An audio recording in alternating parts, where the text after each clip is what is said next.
The MMA landscape moves fast, and when opportunity knocks, you have to open the door. That's what we saw this weekend. Alex Perez, he finally got his first victory in 4 years. He got the job done over Matheus Nicolau and somehow has reinserted himself into the men's flyweight title picture, at least the top 5. So that's what we're here to break down, folks. A lot of action. We didn't have an episode last week because we recorded a week early, but we're going to break all of this stuff down regardless. My name is Derick G. Welcome back to another episode of the Bloody Water Podcast, and breaking it down with me, as always, the Santa Fe bomber, the New Mexico native, AJ Alex Perez. He says, new life, new beginnings, new blood. Do we have a new title contender on our hand? And it's weird to say because he was the title contender for all of those years. He's bounced back. What do you think, brother? A re-title contender, Derick. It may not be the famed Cinderella story we're all used to seeing or clamoring to see, but man, everybody does love a comeback, and Alex Perez is on that warpath, brother. It made me excited. I may have lost the bet, let the cat out of the bag, but I was excited to see it. Jaw drop, man. This was a hell of a night. Yeah, this is a storyline right here where you're saying, all right, listen, I ain't get right in the gambling perspective, but that's okay, because it's just a weird situation. You fight Muhammad Mokaev, you lose. Then you fight Matheus Nicolau and you win, and then somehow you're right back like that first fight never even happened. I don't know. Again, we're going to break it all down, folks. But, of course, before we do that, let's go ahead and let's talk about the winner of the week. AJ, you got the job done this week. Give him a round of applause, right? 3 and 2. We only did 5 fights for the main card. I hit 2 and 3. We did have a swing pick I want to talk about, but what's more important, AJ? Even playing field, brother. These are the records right here, 44-29 apiece, 60.27% across the board. Now, folks, I am struggling a little bit right now. I've been on a little bit of a rough streak. AJ's been surging over the course of the past 3 weeks. You've won all of the past 3 weeks. So just know the competition is at a 0-0 standstill, and whoever takes it from here, that's what we're looking for. All right, AJ, let's not mince any more words. Let's jump straight into the bet recap and see how we did this weekend. Bringing up the big screen, as always, lots of gold on the right side right there. Again, like I said, 3 and 2, you got the dub. Big swing pick. It was really only one of them. It was Ariane Lipski, now known as Ariane da Silva, versus Karine Silva. And AJ, I'm going to just tell you this. We're going to break it down more in depth, but I wouldn't take that pick back. I'm still happy with my pick, even regardless of how the fight played out. But let's go ahead and let's just kind of assess the landscape that we have right here. When we talk about our consensus picks, 2 and 2, not our best work. But at the end of the day, 50% and above, we'll take it. Are you happy with the picks that were placed right here? Obviously you're not, because we, went 2 and 2. But would you take these back? What's your thoughts now? You know, Derick, I wouldn't take back the Nicolau just off of consistency. I wouldn't take that one back. I still feel good about it. That's why I like seeing how Perez won that fight. Yep. Something tells me, Derick, I mean, we always said it. We said it in the intro. You get Ryan Spann, you're betting on what version of Spann is going to show up that night. I'm probably taking that one back. I have a little bit of a different perspective. I'm actually not taking back either pick, because if you look at our data analysis, that's what I'll call it, or whatever you want to call it. Ryan Spann, he got to the spot we wanted him to get to. He took Guskov's back, had the rear naked choke opportunity, just couldn't close the show. And then we know things start getting weird. He starts being his worst enemy, as the fight goes on. Nicolau, Perez wasn't shooting much. It was really just a stand and trade, chase him around the cage for 5 rounds. At least we got 2 of them. The point is, we got them to the spots that we thought would work. The outcome just didn't play. So I like the strategy, don't like the outcome, but that's the name of the fight game sometimes. So with that being said, here, AJ, let's go ahead and let's start breaking it down. Let's talk about this main event a little bit more in depth. Again, Alex Perez, wrestling. We thought that was the game plan. We said if Alex Perez is going to become victorious this weekend against Matheus Nicolau, he needs to track him down, he needs to kind of corral him, and he needs to get to the hips. Well, he didn't get to the hips, but he did corral him. And the moment he started throwing that big right hand, you started to see, Nicolau, sleep. Good night. 10 fights in terms of outcomes, right? Do you see Perez being able to catch him more than 5 times out of 10? No, Derick, and especially the way Perez reacted. The punch caught clean, it landed clean. He sat there for a second and went, and then celebrated. I don't even think Perez was expecting the kind of sleeper that he was able to produce right there. I think this one's a little bit closer. I'm going somewhere around 3 or 4 times out of 10.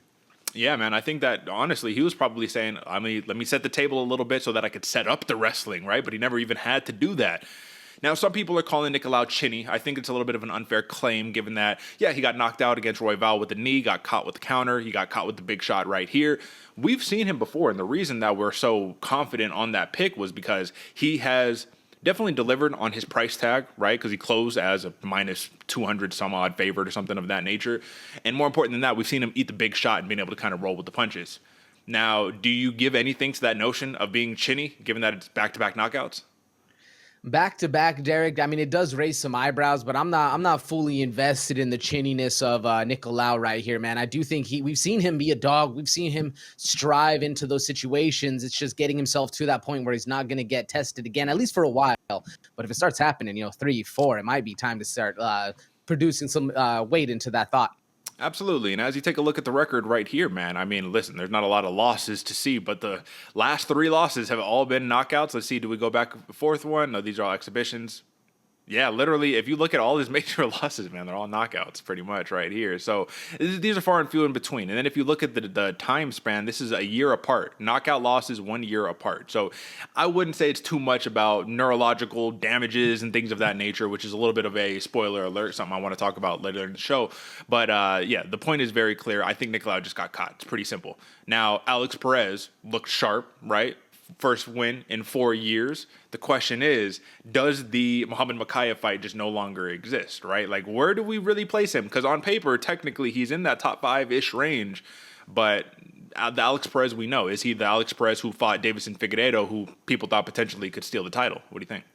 Yeah, that's a great question, Derek, because I'm truthfully not sold on Alex Perez still being as elite as he was, right? That was the big question I have going into this fight. Can Alex Perez perform at the level he used to when, like you said, he was fighting against Davison Figueiredo, and that level of competition, I was not really sold, Derek. I'm not really sold on it. I'm not saying the punch was lucky. I'm not saying the setup was lucky or anything like that, but it was terms of circumstance that seemed out of the norm. If we could have seen Alex Perez perform at his highest peak, get to the grappling, get to the takedowns, control, dominate, and then get the finish, that's a whole nother story. But we're sitting here right here talking about a counter strike when that could have happened to anybody. And I'm not, like I said, not saying it's lucky, but I'm just not sold. I just like that Alex Perez is now in a position where, as we had already gone through kind of like the top 10 in this division, right? It's a bunch of rematches. Pantoja is pretty much dominating the division. That's why Steve Erceg gets the shot next week at UFC 301, right? Because there's really nobody left. But if Alex Perez could reinsert himself in that picture, I kind of like the matchup, at least right there, because now you got somebody who can go toe-to-toe in the grappling department right there. The striking, that's a different story, but either way, it was a short fight, less than 2 rounds ultimately, and Alex Perez got the big knockout victory, back-to-back knockout wins, if you want to call it that one, because his last one against Jussier Formiga was a TKO victory as well. So with that being said, I just think that was a big win, and let's chalk it up like that one. All right, AJ, I'm going to bring up the big screen again, and let's talk about the next bout that we have right here. Ryan Spann versus Bogdan Guskov. Again, this one right here, I was even talking on Twitter a little bit, being like, this is probably the lock of the card if he follows through with the game plan that we see fit for him, which is pure grappling, right? And he got there, man. He got Guskov where he needed him to be. But as you can see from the output right here, when it got back standing, Ryan Spann, man, it's almost his worst enemy. It's almost like using the grappling was to his own detriment, because come round 2, he already looked gassed. He looked exhausted. And Guskov, with that slickster style, did exactly the thing that we said, don't do it against Ryan Spann when he's fresh, which is hands down in there, just shooting for counters. He caught him, man. Guskov clearly hits hard. Clearly, right? But how much of this was a layup in the sense of once round 1 was done, Ryan Spann had nothing to offer from a grappling department. His shots were out far terrible. The striking was windmills. What are your thoughts? Yeah, Derek. I mean, layup or alley-oop, whichever one you want to call it, this was definitely a detriment for Ryan Spann to have that kind of performance, man. Especially, like you said, he was looking great in round 1, gets to the back, gets to control. But every fight starts on the feet. Every round starts on the feet. And when you're going in there and you have that level of gas going, competing against a star like Bogdan, man, this dude is for real. He had a lot of gas tank left, and he still had that fire of not feeling defeated in the first round. He came back and looked good. This one's a rough one for Ryan Spann to actually go through as a fighter. As a fighter who's progressed in his own skill set. It's almost a setback for Spann. I mean, this is a major setback. That's exactly what I wanted to pull back up right here. Let's take a look at the resume. 3 straight losses, 2 finishes of the last 3 losses, the split decision to Anthony Smith. Everyone was saying he just can't beat Anthony Smith no matter what he does, right? So this was Anthony Smith 2.0 in Guskov. But as you can see right here, man, look at the big knockout that he got over Dominic Reyes. It's the last win back in 2022.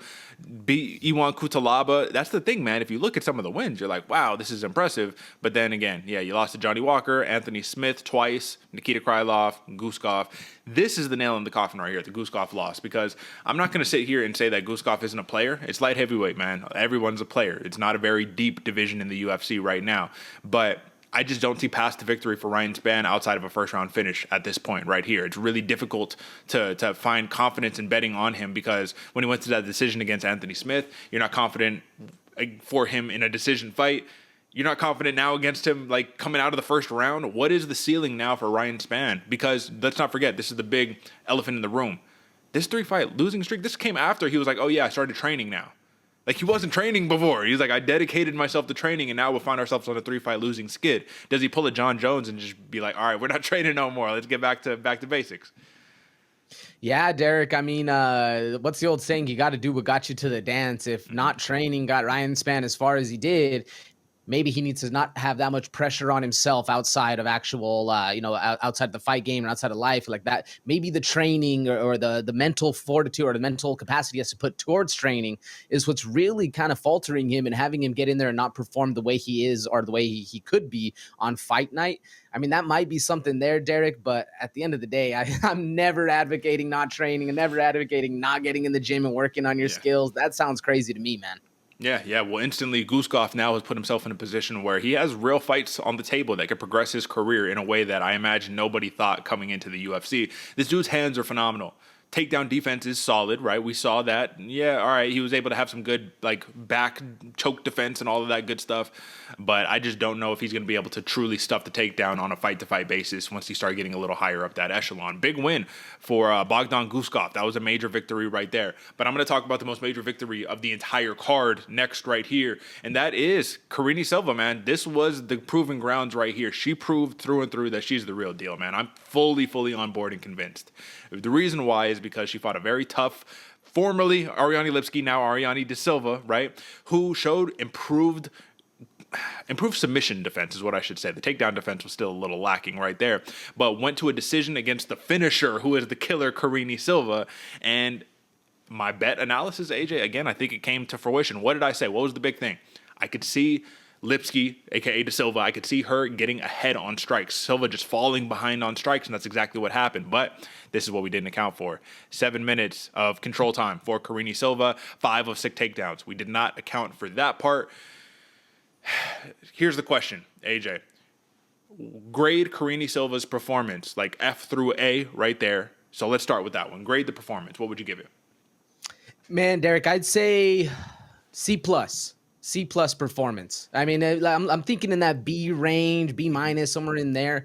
But I'm not as high on the performance of Karine Silva because she always starts the fight slow, gets ran away with a little bit, and then has to come back and fight back to get, to actually get the win, And seeing Ariane da Silva be able to be comfortable in those kind of positions, it kind of made the threat of what Karine Silva is, all those submissions, eight submission finishes, 10 different kind of submissions in her entire fight career. It kind of made her not as big of a threat if people know how to nullify that. So if we got a good Brazilian jiu-jitsu artist, Karine Silva is no longer as big of a threat anymore, right? The striking is, it's great. It could have a little bit improvement. It could have a little more output, but it kind of made the beast of Karine Silva a little bit more deflated, if you will. And that's why I'm giving her a C, because if we can see her roll in and start dominating people left and right, then she's back on that killer track. And that's a performance I'm looking to see again out of Silva. I'm going to be a little bit more charitable in my take because I really like where you're coming at right there. That came from the sense of like, hey, she's got a very bright future and people are expecting a lot of her in her short UFC career thus far. I'm going to be a little bit more charitable because I think that she did a very wise veteran tactic right here. And she says, hey, listen, this is a close fight. This is a mirror matchup, as the commentators were saying, right? And I'm going to really stick to my guns, and I'm going to stick to the path of least resistance, which is I'm going to take her down, and I'm going to win the fight that way. I'm not going to sit here and try to outbox her and do the thing and have some fight and force the finish. I'm going to get the victory. That's what matters more to me. And I thought that was very impressive. So I'm actually going to go with a B+ for my grade with Karine Silva. Here's the problem, though. People have now found the takedown is necessary for the victory when you have somebody who is sharp with their hands, right? So what does she do? She closes the distance. She kicks at range. Every time Lipski, Da Silva, every time she starts punching in, I'm going to just clinch her. I'm going to be all the way in or I'm going to be all the way out. So the only issue that I see here is when she got her to the ground, I would like to see more ground and pound as opposed to just pure, simple control. But it's easier said than done because once you posture up to start throwing, that's when they hip buck and that's when they start getting to a hip and then start hip escaping and all of that good stuff. So B+ is my grade for Karine Silva. You gave her what? C+, C-? C+. Okay. So we're in the same kind of range, but now let's talk about the future of what Karine Silva is. Again, AJ, I am fully on board. I think that this is the future of this women's flyweight division right here because she could beat you everywhere, but we just need to see a little more activity in the hands. Is there any other assessment that you have on this one? Activity in the hands, Derick, and I mean, because the control's there. I want to say not necessarily a finishing instinct because she has that. We've seen her have that, but an ability to stay. What's the word I'm looking for? Like have an urge of essence or essence of urgency. You know what I'm saying? Yeah, absolutely. Definitely. I mean, yeah, bring some urgency to the table and, I mean, have finishing instincts. But you can't be mad at Karine Silva because she's finished the vast majority of her fights and right here got another big dub. So that's all that I got on that one, man. Let's keep it pushing. Let's not, let's enjoy the victory of a Karine Silva. All right, bringing up the big screen one more time, or not one more time, a couple more times. Austin Lane versus Jonata Janice. All right, AJ, I was kind of sweating bullets for a little bit when I saw Austin Lane hit the D1 takedown right there, but the football style tackle, right? Like he got Janice down to the ground and he didn't have much to offer, but that's to be expected because this is a kickboxer and he said, hey, let me make you play MMA for real. The reality is, though, I think that if there was an assessment that hit this one on the head, I think that we came with a very, very clear assessment, which is Janice, game plan, back Austin Lane up against the fence. His exits are terrible. Take advantage. That's exactly what happened. This is like Janice's like 4th or 5th straight victory with a left hook knockout. So he's on his Alex Perez, hype right there. But we see a very clear hole in the game of Janice, which is if you take the man down, you could probably get away with the finish if you're a little more competent on the ground than Austin Lane was. Let's just say. What was your thoughts on the performance for the UFC debut of Jonata Janice? Yeah, Derry, I mean, there's a massive hole we saw because especially with a fighter, a Brazilian, who amazing kickboxer, we saw he has all the power in his hands. But when you get to you're back on the ground, you're not trying anything. You're just locking up guard and sitting there and waiting for the round to be over. That is not going to bode well going forward in the future because like you said, you get somebody who's a little more competent in the ground game, man, they are going to be working all day long. You're never going to leave that position, especially if they know all they have to do is get you there, get you to the ground, and that round is won. Man, this is going to be a hard time for Janice going forward. The question to me is like, who does he pair up with to go and get better at that? Because this guy's a world-class kickboxer. Can he be a world-class mixed martial artist now?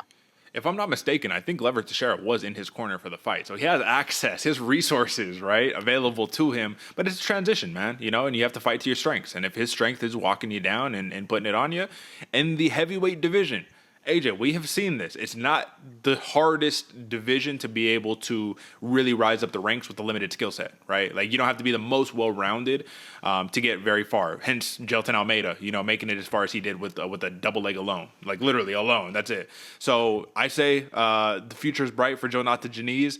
Let's talk Austin Lane really quickly right here, man. This is not the performance, of course, that he wanted. And it's like you want to believe in the athleticism that is Austin Lane. Like, this dude's a freak athlete, a little bit older. You can definitely say that. My question is, does he last in this division, in the UFC right here, given the losses that he's faced thus far? I don't think so, Derek. I'm trying to think of like what can Austin Lane do to kind of hit that mark, right? Like grow himself as that fighter. I don't know if 265 is necessarily his division. I mean, he's getting cracked by big boys and not being able to survive it. He has the speed, he has the athleticism. He cut down to 205. He might do a little bit better right there, but Derek, it seems like athleticism can only get you so far at this point in how MMA games are going. Like, 5-10 years ago, man, athleticism be the king. But now you need a little bit more skill set going in. Yeah, 36 years old for Austin Lane right there. Back-to-back knockout losses, and then he had that eye poke to Justin Taffa. But prior to that, man, like I said, he's getting him out of there. So this dude, I mean, it's not like he can't fight, right? It's just that in the UFC, it's a little bit of a different you know, it's a different ballpark that you're fighting in. So if he would have popped that jab a little bit more and followed it up with that straight cross behind it, man, I think we could have saw a different outcome. I think he could have sparked them, but we got what we got. And, you know, win is a win is a win. Shout out to Janice for the UFC debut victory.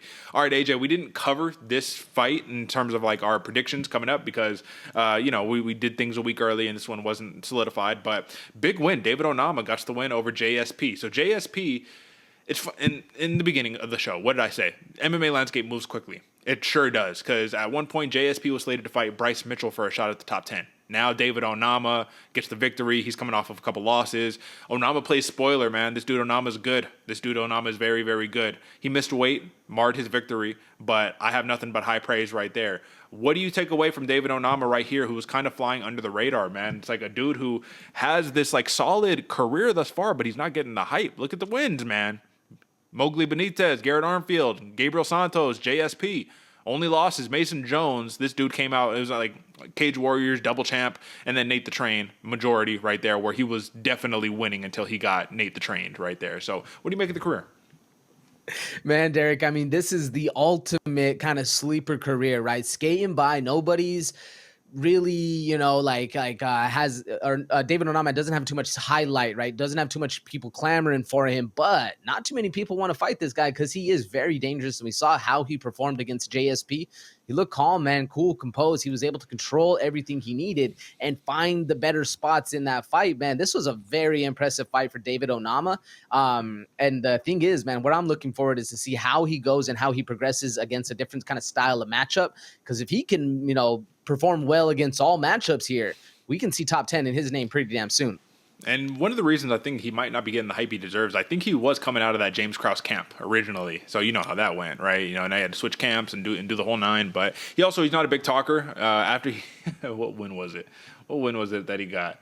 It was, I think it might have been the Santos win or it was the Armfield win. But either way, one of the wins he got where he did the Adesanya with the bows, with the Alex Perez, you know, just some stuff like that where it's like, bro, you know, they're trying to have charisma, but that's not it right there. Either way, the point is this is a dude who you're always going to have a tough time finding a good beat on because he beats the guys that you don't think that he's going to beat. And then when you get the Nate the Train situation, you lose against the guy that you think you can, I don't know. It's one of those tough ones. Big win for JSP. On the other hand, though, let's kind of talk about that. Let me bring the big screen back up.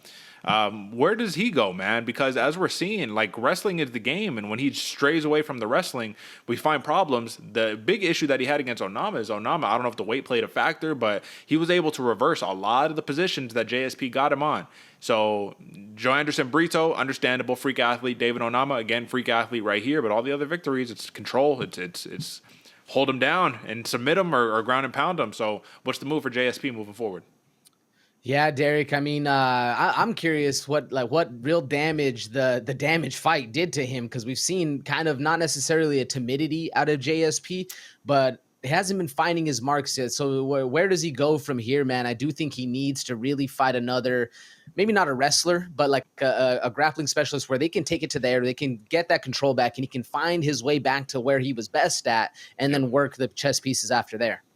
Yeah, absolutely, man. And then I don't know if gas tank was an issue. Something was going on, man. There was something going on where you saw Onama had it. He was the fresher fighter throughout the course of the fight, the whole entire nine. But either way, big win by David Onama. And to close us out here, AJ, this is something that you never want to have to go through these motions right here. But let's bring up the big screen one more time, man. Uros Medic, he said, hey, listen, Tim Means, 30 Bird, brother, hey, listen, the future's now, old man, more or less, right? That's the assessment that we had right here. Medic looks sharp, man. He caught Tim Means. He caught him clean, and it's really as simple as that. When we take a look at the actual numbers right here, you don't got a lot to assess. 11-10 in favor of Medic. And this was a fight where I'm like, okay, Means could... Everyone was basically saying, hey, listen, if you got a live dog, it's Tim Means right here. We talked about it. The line is ridiculous. Why is Means such a favorite? Or why not Means? Why is Medic such a favorite? He's like minus 300 favorite. He showed why he was this much of a favorite, but if he didn't catch him with that shot here, AJ, and I know we're just getting into fairyland, fantasyland, but Tim Means, man, he had the reach, he had the volume.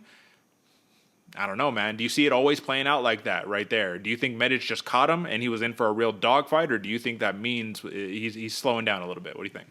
No, I think Medic caught him, and if that wasn't the case, man, we were in for a dogfight. Not only did Tim Haynes have the length and the speed, but he also had the snap on some of those punches, and I feel like that kind of urged Medic to be like, "Oh no, we're fighting! Like this guy is no shit, not joking around. We're getting down." And man, you got to give credit to Medic on that one. It hurt to see the boy Dirty Bird go down, but man, this was an impressive one for Medic. He really stuck in there and knuckled up. He sure did. He sure did. And one of the things that I thought was interesting, too, is I wanted to see what the gas tank of Tim Means was going to look like on 40-year-old Tim Means, who's shooting double legs in the first, 15 seconds of the fight. If he shoots a double leg on you immediately like that, you have to know that there's serious concerns about the hands of Medic, man. Like, that dude's striking is legit. So, big win by Uros Medic, back on a winning track right here, especially doing it at welterweight, man. That was big for me. So, that was the main card breakdown right there, folks. Again, we only covered money line, so that's why we're not really getting into overs and props and things of that nature. Had a couple dogs that cashed, which was awesome. And then before we jump into the news and notes, of course, let's just take an assessment of the prelims and see what stood out right here. One thing that I will say right here, man, James Yontop, he was my sleeper when he was fighting. He was scheduled to fight Gabe Green. He gets Chris Padilla, and this dude is a killer right here. Padilla comes in as an underdog, rear naked choke. I cannot explain to you right now, AJ, I think that this will age so much better. Give it a couple years. This is a big deal. I'm just going to mark that right now. This is a very big deal for both fighters, but especially for Chris Padilla. Do you know anything about him prior to this weekend? Man, I didn't do too much research at all once I saw the fight get switched up, man. But Chris Padilla, I got to tell you, he put on a show, man. And then the way he had not only the crowd reacting, but the commentators talking about him, there must be a lot of hype behind Padilla. This dude's been putting in work on the regional scenes prior, man. So it's like for him to get the UFC shot and get the choke, that was a beautiful thing to see right there. Dontel Mays, this was actually one that we had covered right here, and I said, hey, listen, man, do not be surprised to see Dontel Mays get the victory right here. I'm not quite as sold on Machado. It was a close fight, but Dontel Mays did get the victory. I do think that this was a lot closer, AJ. This wasn't by no means a runaway right here. Did you agree with the decision? Yeah, I agreed with the decision. This was a lot closer, and what got me, Derek, because Dontel, man, he had a little bit of Bobby Green kind of esque movements in there, a little style going for him. I love to see it, but the problem is these big boys just start winging punches, and I guess their fists must weigh 30 pounds because it takes the rest of their body with them. They can't hold their feet steady and actually put a combo together. Dontel Mays starts throwing 3-4 punch combos, man. He's going to be doing really well. Yeah. This was a big win to get him back on track. Shout out to Dontel Mays right there. Some people calling major robbery alert right here. Austin Hubbard versus Michael Figlak. People are saying Figlak won all 3 rounds. As you can see, strikes are very, very close. This was a close fight. I didn't score it myself, so I have no side to pick on. But just out of curiosity, did you have a take on this? Yeah, man. I thought Austin Hubbard won this one, and I was kind of and we didn't really talk about it much on the pre-show. I was kind of wondering why Figlak was such a big favor going into this. I was literally telling the people I was with, man, Austin Hubbard could pull away with this when you could make a lot of money on Thud Hubbard, man. Yeah. And he comes away. I thought he got the job done. I didn't fully score it, but by the first perception, I was going Hubbard. Yeah, as I said, look, it's close, man. 99 out of 220 for total strikes for Hubbard, 100 out of 218 for Figlak. Like, this was a close fight, you know what I mean? And those, of course, just on paper numbers. But, we'll just kind of leave that for another time. Hey, listen, Victor Henry, I don't think he should have been a minus 500 favorite or whatnot, but it made sense after, once he started getting into the round 3. Ronnie Yaya, dangerous man in the first round. Victor Henry just put a sustained 15 minutes of ass whooping on him. And I love that because that was like, hey, I'm going to play it smart. I'm going to have a little adversity right here, but I'm just going to maintain this pressure and let's see if he can keep up. As you can look at the numbers right here, Ronnie Yaya was not able to keep up. How much more Ronnie Yaya do we see? Not much, Derek. Not much. Yeah. I mean, I don't want to call for the retirement of a fighter ever because I feel like that's all totally up to them and how their mental capacity is going, all that stuff. But man, this did not look good for Ronnie Yaya. And take Yaya like 2-3 years ago, man. We were saying he could compete with some of these young cats. It seems that fall off has happened pretty quick. MMA is an unforgiving sport. That is true. All right, man. Marnich Man. AJ, this is one thing that I'll say in all due respect. Respect the competitor, right? Respect the athlete. Respect the man in the arena, the woman in the arena. I think she's a little over her head in this organization right here. Ketlin Souza, because Marnich Man, her biggest attribute is going to be her grappling, right? So Ketlin Souza coming off the knee injury, moving down a weight class. once she kind of saw what was in front of her, and even if you look at the total strikes, it's all in favor of Marnich Man, but like all the strikes that mattered was in favor of Souza. Once she saw what was coming back at her, there's a sense of respect that gets lost where you say, oh, I could tee away. Oh, I could string together 7 straight punches in a row and nothing's going to come back. Oh, okay, understood. There was a couple valiant efforts from Marnich Man, were a couple counter attempts, but Ketlin Souza was cruising in this one right here, got the decision. Do we see Marnich Man here in the future, or? At this point in her career, Derek, I don't think so, man. It worried me. One, the running away with the fight, like how Ketlin Souza was able to kind of take control and really not have any respect for Marnich Man. But what got me for Man on this one, once those hands start going out and those eyes start going wide and you just kind of not really doing anything besides that when punches are coming your way, it's not a good look. And it really did not bolster a lot of confidence for Man in going forward in her fight career. And here's the tough part about it is, for me, if you're an educated fan and you watch and you know who these wins are over, this doesn't do much for Ketlin Souza either. Like, this is kind of a gimme, you know what I mean? And no disrespect. Like I said, respect the competitor who goes into the arena. You win just by going into the arena. But when it comes down to this game, you do not win right here. Shout out Ketlin Souza. Big back-on-track victory. I want to see what she does next. Ivana Petrovic right here, man. This was I'm just from a betting perspective right here. A lot of people were cashing in on submission by Ivana Petrovic. Liang Na, listen, dude, she needs to switch up her camp. I guess this is one of the only Chinese fighters who still fights in her native gym back in China. Hey, time to switch it up. Get with everybody else. You want to have success here. I don't know. Out of her 19 victories, man, I think, what were they saying? 16 of them or first round victories right here. Ivana Petrovic said, hey, listen, you got the gas tank in the first round. I'm going to choke you out come, round 3. No big deal. And sorry to linger on this one. AJ, listen, arm triangle is one of my favorite setups. Arm triangle is one of my favorite submissions.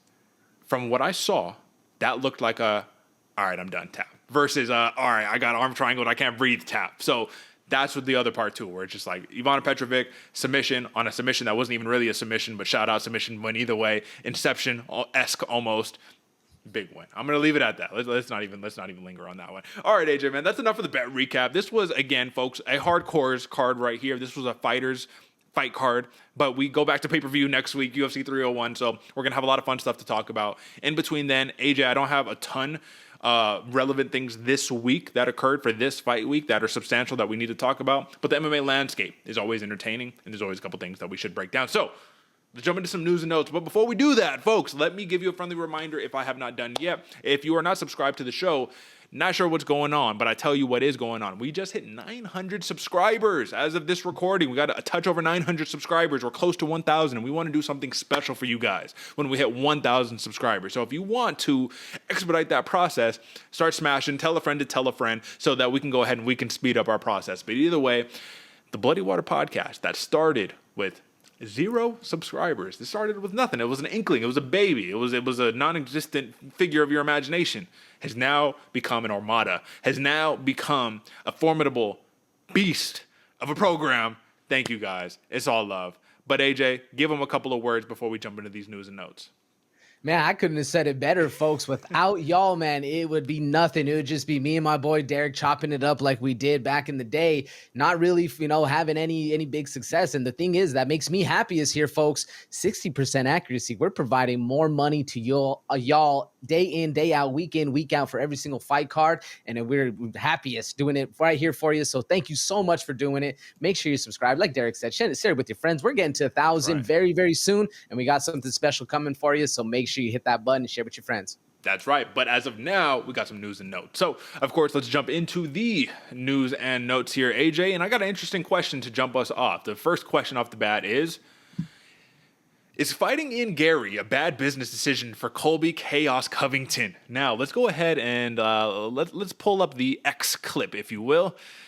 And so Tuesday, the 23rd of April, it's 1:30. Everybody knows. Hold on, 1:30. Is that Irish for it's half hour till 2 o'clock? 2:30. Okay. Those are my next fight. Everybody knows what it is. There's no secret. All I'm waiting on, all we need, is Kobe to sign the fucking contract and say yes. Sign it. Let's go, Kobe. Can't talk all that shit and not back it up. Damn. Now how the turntables have turned, AJ. All right, listen. Everybody knows when my next fight is. Everybody knows what it is. There's no secret. Colby Covington fighting Ian Gary, in terms of just a pure business decision. Be upfront and frank and honest with me right here, man. Is this wise for the career of Colby Covington?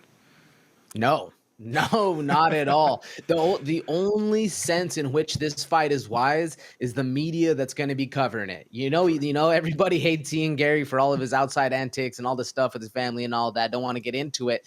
But at the same point, everybody also hates Chaos Covington for all the other stuff he does outside, right? So that's the one thing I can see. This will be a media madhouse, right? Having these two going back at it, talking all that shit, going forward. But at the end of the day, if Colby loses this fight in a way in which Ian Gary normally wins his fights, it's not looking good for Colby. Not many people are going to be wanting to see him fight. It's going to be rough for him after that. In my opinion, Colby Covington right now, even though, like, listen, the Chaos era, bro, like, this dude, fantastic for the dudes he fought, and his window just didn't seem, he had a guy in front of him that he couldn't get past in his window, right?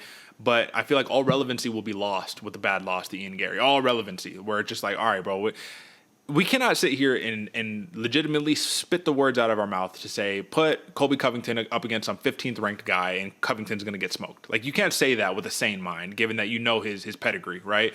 But Ian Gary, stylistically, I just think as a matchup, it's going to be a hard matchup for Colby Covington, and his whole shtick has now come back to bite him. AJ, do you believe that if he did not have this persona, if he did not have this shtick, one, would he even be in the UFC right now? And then two, he would probably have a longer tenure through and through because he wouldn't be the guy who talks shit and does all the, does the whole thing, and where your popularity, asses in the seat, is all just based off of you being a fucking, I don't even have the correct words, just a spectacle, but a spectacle more than anything else. Like, you're just like a not a real thing. What do you think? I don't think, or I think if Colby Covington never had the persona, never changed, never switched over to the dark side, if you will, he would not have a career anymore. He was unrelevant then, and he would have stayed unrelevant if it wasn't for the shit talking. So I do give him credit for that, man. This is a business. You have to entertain people. Like the bad guy says, man, somebody's always got to be the heel. And when you're getting boos, those are your cheers. So Colby Covington has now going forward, can he maintain that? And can he have a tenure if he was never the shit talker? Man, the skills were there. The skill set was there. It just seemed like he either lacked trust in his skill set to kind of double down on it, or maybe just not confident enough and the skill set wasn't there in the gym and he saw how other people outperforming him. So either way, man, I don't think he would still be here if it wasn't for it. Fair take right there. I think that's why I was struggling with the word, man, because I don't even know if heel presents or represents what it is that it's a spectacle, man. It's just like you say the most crash, wildest things that, oh, bro, I was just selling the fight. There's levels. All right, AJ, well, we have our answer right there. But, hey, listen, Jamal Hill, he has his next fight booked. And he's booked against Khalil Roundtree, Bangkok ready, Roundtree. Is he rushing back here, AJ? This is my question to you. He told the Schmo he signed the contract to fight Roundtree just 3 days after getting knocked out by Alex Perez. And this was coming back quickly after getting his Achilles snapped playing some basketball right there. So is he rushing back? What do you think? Yes, absolutely. I mean, if you're making a business decision 3 days after you just lost one of the most important things in that business, I feel like you're rushing things. You're making some quick moves. Maybe take a week off, go take a nap, go relax a little bit. But I think this is just and arguably Khalil Roundtree isn't the most dangerous knockout artist out there. So I think Jamal has a little bit of an upper hand here. But at the same point, man, Khalil lands one. You're going to sleep. This doesn't look good. Well, first, Khalil Roundtree, I don't care what you say. I think he is a very prolific knockout artist for sure. But I agree with what you're saying right here. I think if you're a Jamal Hill, man, what you're seeing is the competitor. You're seeing the spirit right there. You're seeing I'm a warrior. I don't care about none of this. But what we're not seeing is I'm a wise businessman, and I'm going to assess things very, very carefully before, which is like, on one hand, it's pure respect. It's like, shout out. That's what we want from our champs, right? We want dudes who are just game, BMF-style dudes. But BMF-style dudes oftentimes don't have longevity in their career, and they miss out on those windows. Jamal Hill does not want to go down. I'm very confident anybody wouldn't want to go down as your one-and-done champ, right? You get the belt, you never really defend it. I don't know where we're at right here. Technically, right here, AJ, what would this count as? Because he never lost the belt per se, but you lost the fight to get the belt back that you lost, but not in the octagon. You see how confusing it gets? Like, what would you put that? Yeah, I mean, technically, he's still the lineal champ, but he lost to the guy that took over the belt. So I guess not. He's the lineal anymore. Like it's a weird, like step cousin kind of situation, you know? How is it any different than? I can't even bring up a good example right now, but there's plenty of one and done champions right there. That's the whole point, right? It's just a Carlos Esparza for an example, right? Like you get the belt and then you don't really do much with it. No disrespect, but either way. Okay, so it's clear. Jamal Hill probably rushing back right here. If he gets a fantastic victory though and propels himself right back to where he needs to be, are we tripping? We're eating crow, but we're happy eating it, man. That's the thing. If Jamal Hill's able to get one back and get a knockout, he's right back in the driver's seat. He's looking good. You can't hate him for that. But if he loses in a dramatic fashion, may potentially gets knocked out again, right? Are we saying? Because that's the thing. You can't be like, "Oh, I told you so," right? But at the end of the day, man, that's how arbitrary these decisions are, right? It's like we're making a spectacle out of something that's really not that. So let's move on. But I have something that's actually related to this. Speaking of neurological damages and things of that nature, Beneil Dariush, per MMA Mania. UFC lightweight, he's pulled from competition for a neurological thing. He was hit a lot, right? These quotes sound so dramatic. This is the clickbaity titles that you get because when you actually look into it, man, this is Rafael Cordeiro basically saying from King's MMA, his coach, right? He had 2 knockdowns and 3 knockdowns recently. He was knocked down twice, knocked down once in the gym. Then he fought Charles Oliveira, then got TKO'd, fought Armin next and was knocked out. He had 5 situations during the year where his head was hurt. He's a young kid, and it was just a request that I made for him to take some time. And AJ, let's take a step back before everything else, because first off, you take a look at Dariush, and you're like, what, this dude, a young kid? What are you talking about? This dude he's like 34. If you think about it, man, I've been thinking about this a lot, right? Because you say someone's 40 years old, and in MMA terms, you're like, God damn, they're prehistoric. Like, this is so old. Why are you still doing this, right? You're 40 years old. You're 35 years old. If you retire today, it's like your whole life is in front of you. Your whole entire life is in front of you. So, yes, Dariush getting head injuries, you're young, dude. When you're 50, 60, you still want to be here. You don't want to be, you know what I mean, the examples that we've seen in the past. So, there's your head coach who's looking out for you. So, ultimately, this is just a request from his coach saying, hey, I'm going to need you to take some time out. I don't worry as a coach. I worry as a father. Benny won 8, lost 2 of his last 10 fights, and some people want him to retire. That's absurd. It's disrespectful with his story, but since we can't listen to noise or things we can't control, we'll focus on his health. Let's see the fights that make sense for him the moment he's physically recovered. All right, AJ, that's pretty much the gist right there. So my question to you is fair or foul? His head coach is looking out for him. It's very clear, but is this going to diminish the reputation of a Beneil Dariush, given that now we're saying, oh, this dude's chinny, his head is all jacked up? What do you think? It'll diminish the reputation of people who don't know what the hell they're talking about in the media, Derek. No, this is a great call. This is a great coach being a great coach and proving to other coaches out there you need to stand up for your fighters, and safety is number one priority, man. That's a rule number one of all fighting. Protect yourself at all times. That also comes into play when you've been injured, right? When you've been knocked down a couple times in the gym, you've been knocked out a couple times. Man, protect yourself. Take a couple weeks off, chill out, get back to normal. You're gonna come back in. You're not gonna lose any step. And for all those naysayers out there who are saying Benny needs to retire, comes back 2 months off, knocks somebody out, and then everybody's clamoring for him again, and it's all smiles and hugs. So, nah, man, I don't think Benny loses a step at all. I think this is a great call, and I'm happy to see it, to be honest with you, man. Very akin to Justin Gaethje being like, hey, listen, dude, like, I guess I'm fine. Like, if I could sign my next bout and start training, but hey, dude, I got knocked out, and like, I'm gonna give it at least 6 months before I do anything or make any decisions like that. Like, just being wise right there in the grand scheme of things. Of course, 6 months, a year, that's a long time at this stage of their career. Like, that is, I mean, if you think about years remaining, that's a long time right there. So it's something that you got to monitor, but wise move by Rafael Cordeiro. All right, AJ, I think that, the PFL, given that they bought out Bellator and they're doing their thing right there, they're really trying to make a run at being number 2, right? They want to be the number 2 organization in the MMA landscape. But PFL is kind of also running into some money problems right here from what I'm seeing. So let's pull up what we got here on X, right? So I'm not going to play this super long clip because it's just a little bit too long, but we're going to kind of read from here. So Gegard Mousasi, he says the PFL's sitting out top Bellator fighters because they're not currently making enough money to honor their contracts, which is like, you probably should have thought about that before you acquired Bellator, but no big deal. He wants to fight, but he says the promotion's trying to wait until he's desperate so they could offer him less money. Ultimately, yeah, he's just saying more of that in these next following quotes. The PFL, they took over the contracts. Bellator fighters make more than the PFL guys, so they're trying to cut salaries, maybe put some pressure, a little bit of politics. Let me not fight for a year and say, hey, take half your pay, something like that. When they took over, they wanted all the top 10 fighters. That's what they said. And I think Bellator fighters are also the better fighters, because I'm pretty sure when they did head-to-head PFL Bellator like swept them or had like one, PFL got one win. So basically, after the UFC, they want to be number 2. So now they're number 2, I guess, but I don't hear them making any money. That's the whole entire thing. This is part 1 of part 2 that I'm going to be talking about right here, AJ. But what are your thoughts just on that initial take? PFL, you acquire Bellator, you're making this run to try to position yourself in the hierarchy, and then you got all the fighters talking about this fighter pay stuff, which doesn't look good given that UFC catches all this flack for fighter pay, but at least they're paying their fighters. At least they're fighting them. At least they're honoring their contracts. What do you think?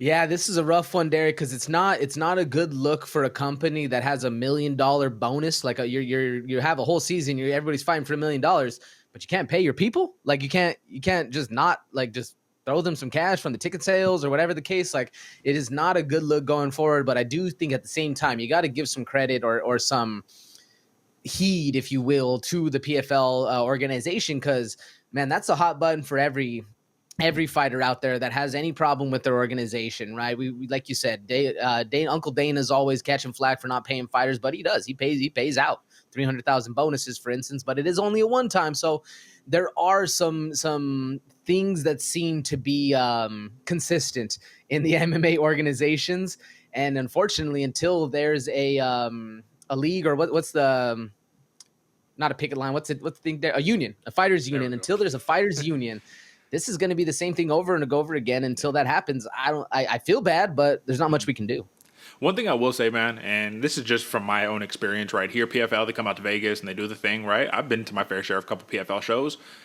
Let's just say, AJ, for not a lot of money, you're getting some pretty fantastic seats, and there's not a lot of people in there. I remember it was Sadabu Sai, I'm talking about the head kick knockout dude, champ at PFL. He just lost his last one. I think he got broken. Anyways, so he was fighting championship fight there, the whole entire 9, right? They moved us. They're like, hey, we need y'all all to come up to the front so it looks like there's more people than there actually are. Like, got on TV the whole 9, right? Like they're showing with the camera. So that's kind of the point right there. Who knows? It's kind of like one championship where they've got like 1 billion fans globally, and it's like, how can you? What's the metric that's actually? I don't know, man. So yeah, PFL money issues. That's what we see. But like I said, AJ, that was part 1. Part 2. Saba Hamasi, right? Another Bellator fighter. He reveals PFL owes him $32,000 in surgery reimbursement. You got to take care of your fighters. So when we head on over to MMA Mania, one more time right here, ultimately this dude is just saying, listen, hey, I fractured my orbital, went from the venue to the hospital, so they knew everything was wrong. Asked me if I was going to do surgery in Ireland. I said, no, I'm going to fly home and do surgery with my docs back home. Came home, saw my doctor, have a date for surgery. Next thing you know, they call my doctor and ask him if they could postpone for 2 to 3 weeks. I need to go and get operated, all of that good stuff. Ultimately, they said that they suggested, hey, just go pay out of pocket, right? We'll reimburse you. So long and short, just kind of summarize the whole entire article right there for you. They said that they're going to reimburse him, and now that he needs his 32 racks for that reimbursement right there. So what would you do, man, when the company is supposed to be like the UFC? Again, right? You get hurt, they're going to send you to the doctor. You're going to get some of the best medical treatment in the world right there, and they're going to take care of you. They're not going to leave you on the hook for a medical bill. So what incentivizes you to say, for example, Paul Hughes, really big prospect right here, right? There was the battle. He's going to go to the UFC. Where's he going to go? PFL. He decided to opt with the PFL. If you look at Cedric Doumbé, right? PFL. What's the big allure to go with the PFL if we're having these financial issues? None. I mean, the fact that you might be able to be a star, like your name might be able to shine because it can't shine with all the other greats in the UFC. So there's that allure. But at the same time, man, you're having to hold yourself on the hook for $32K, and then your company's still trying to give you the Josh around to not be able to pay you back, man. I get it. They're 1099s, right? They're their own people. They're their own employees, and it's a kind of a contract basis thing. So there's nothing legal wrong, but there's something moral wrong going on right there, and it's a rough one to kind of try to get anybody else to back the PFL right now. Fair take right there. That's our assessment of the PFL financial situation, if you will, right there, folks. But we've hit you with enough news and notes. I think that was a good covering of the week in the MMA landscape. All right, AJ, one final thing that we need to do. We need to hop on a little rankings review. This is going to be quick, though, because we're going to hop out of here in just 1 second. We just want to assess the the flyweight division. I think that's a good one that we should be assessing right here. So pulling up the big screen one more time. Folks, you know what the drill is. My rankings are in the middle. AJ's are on the far right, and the UFC consensus rankings, the official rankings, are right here on the left. So as you can see right here, this is where I hold Alex Perez, number 10 on my rankings. You held him at number 7. The actual UFC rankings had him at number 8. So you lose to number 7 officially, Muhammad Mokaev, who I also have as number 7, and you have as number 6. Then you get a victory over Nicolau, who I had as number 5, you have as number 5, and the UFC has as number 5. So I don't understand what's the jump that we have to make here, because Alex Perez is somehow losing to this guy, but then beating this guy, and is going to still end up right here, which on paper, merit-based, pure meritocracy, it makes sense. He gave you the opportunity. I guess that's the big problem. People are probably more problematic with, like, how come you got that opportunity versus actually getting the win and capitalizing on it. So the big question for the rankings review this week is, does Alex Perez officially re-enter the top 5 on your rankings?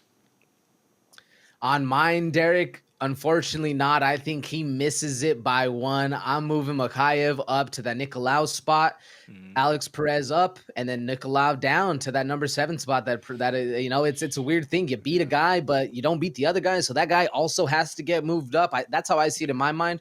What about for you? Even tougher for me, because look at it like this. If I give Muhammad Mokaev this, I don't know, I didn't even win, because I have Manel Kopp at 6, right? I have Nicolau at 5.